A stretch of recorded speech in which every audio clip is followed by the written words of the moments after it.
Listen, you are not stressed because of your job. You're not stressed because of your family. And you are not stressed because of money.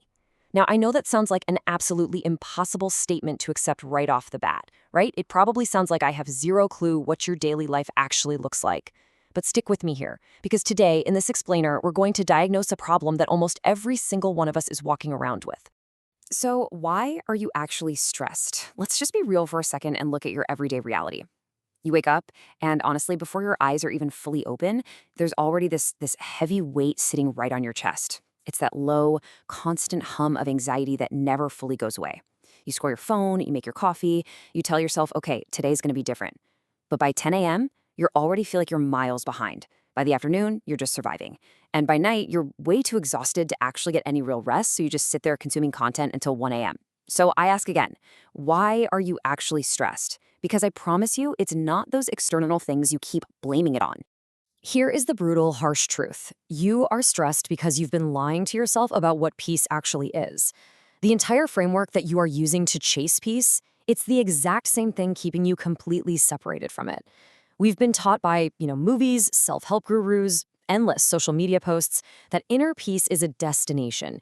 It's this magical place you finally arrive at once your finances are totally stable, your relationships are perfectly fixed, and your career is thriving. But that framework is entirely broken.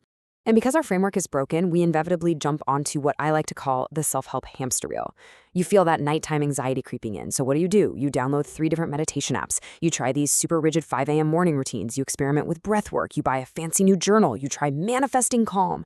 And hey, maybe, just maybe, it actually works for about 3 days. But then life does what life does. It happens. A crisis pops up at work, a family member gets sick, and suddenly you are right back to square one, feeling like you totally failed. But you didn't fail. Those methods failed you because they were pointed in the wrong direction to begin with. Now, what's really interesting about this contrast is the massive gap between what we try to do and what actually works. We spend our entire lives trying to find peace. We treat it like it's a lost set of keys hidden somewhere out there in the world, just waiting for our circumstances to be completely perfect. But peace isn't something you find. It is something you create through a really radical internal shift. Whenever you seek out those external fixes, you're basically setting up impossible conditions for your own well-being. Which brings us right into a very dangerous trap: conditional peace. This is the reality most of us are stuck living in right now. It is literally a hostage situation where your inner state is dictated entirely by what is happening outside of you. Think about it. You're living like a person whose happiness is just parked outside on the street with the engine running, and anyone walking past can just hop in and take it. You are handing the keys to your internal state over to your boss, your partner, the economy, or even just a random person on the internet. And then we wonder why we feel robbed every single day? Because you've been taught that peace only ever comes after the storm, you've essentially made your default state one of perpetual waiting. We're always waiting to relax, waiting to finally take a breath, waiting for permission to just be okay. And all this waiting creates a permanent low-grade tension that literally rewires your nervous system. 5 minutes without your phone starts to feel unbearable. A quiet evening actually feels wrong, like you're definitely forgetting to do something important. You have become so fluent in chaos that calm now feels like an active threat to your survival. And while you're busy waiting for the outside world to calm down, there is this invisible war happening right inside you. You wake up and within minutes, this insidious inner critic starts barking. You should have slept earlier. You really need to exercise more. Why haven't you replied to that email yet? You are always behind. This voice is the single greatest thief of peace in your life. You might think it's keeping you sharp or motivated, but it isn't. It is just the sound of someone who never learned that they were already enough. And because we feel like we aren't enough, we're taught that our worth constantly has to be earned and proven. So what do? We perform. We perform productivity at work even when we are running on empty. We perform happiness for our friends. We perform being fine when people ask how we are. Honestly, I'm okay is probably the most repeated lie on the entire planet. Inner peace simply cannot arrive for a person who is always performing. Why? Because peace requires the brutal, terrifying honesty of actually sitting with the version of yourself that is actively struggling. All right, let's look at the deepest cut, the identity trap.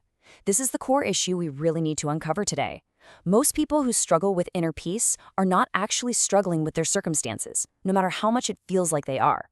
They're struggling with a fragile self-image built entirely on outputs, roles, and what they endure. You think you are your job title. You think you are your role as a parent or a spouse. So when your identity is completely attached to external things, everyday events aren't just annoying. They are processed as existential threats. If your boss is in a bad mood, it's not just a bad day at the office, right?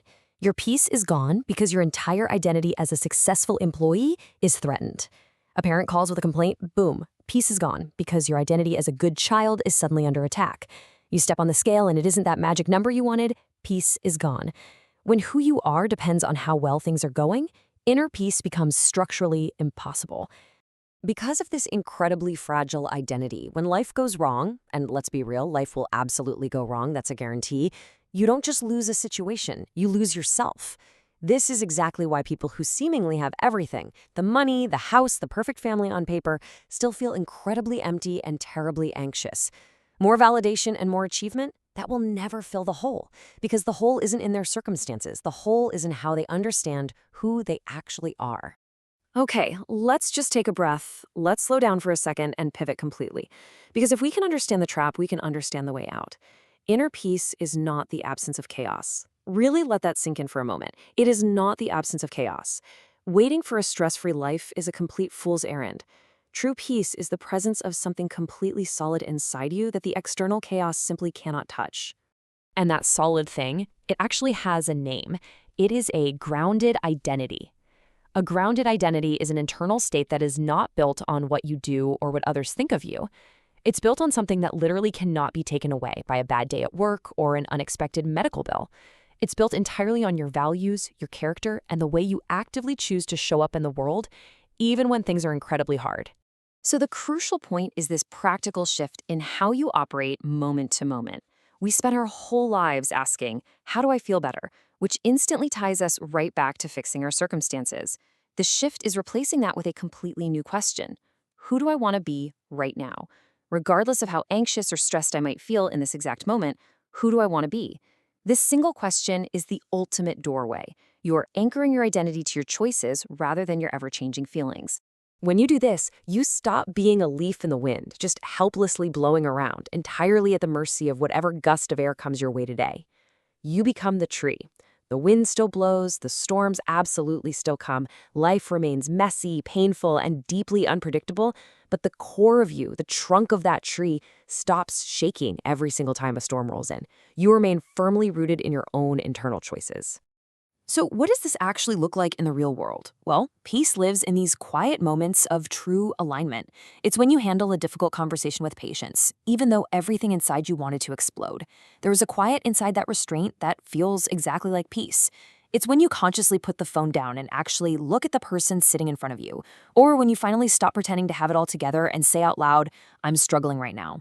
The weight that lifts in that moment of brutal honesty, it is way more peaceful than any temporary morning routine ever will be. Because the profound truth of this whole thing is this. Peace was never waiting for your life to calm down. Peace was waiting for you to stop running from yourself. You don't need a new routine. You don't need another app on your phone. You need a new relationship with yourself. One that says, right in the middle of the absolute worst day, I am still here. I am still me, making choices perfectly aligned with my values. And that is enough. I want to end this explainer by asking you to really sit with this final thought. Please don't just brush past it. When was the last time you felt genuinely at peace? Not just happy or distracted or numb, I mean genuinely at peace. If you can't remember, well then that is exactly where your work starts. But the good news is you can start right now. Not after things get better, but right now, by choosing to simply stop running. Think about it. And please share what genuine peace looks like for you down in the comments. I'd absolutely love to read them. Until next time, stay grounded.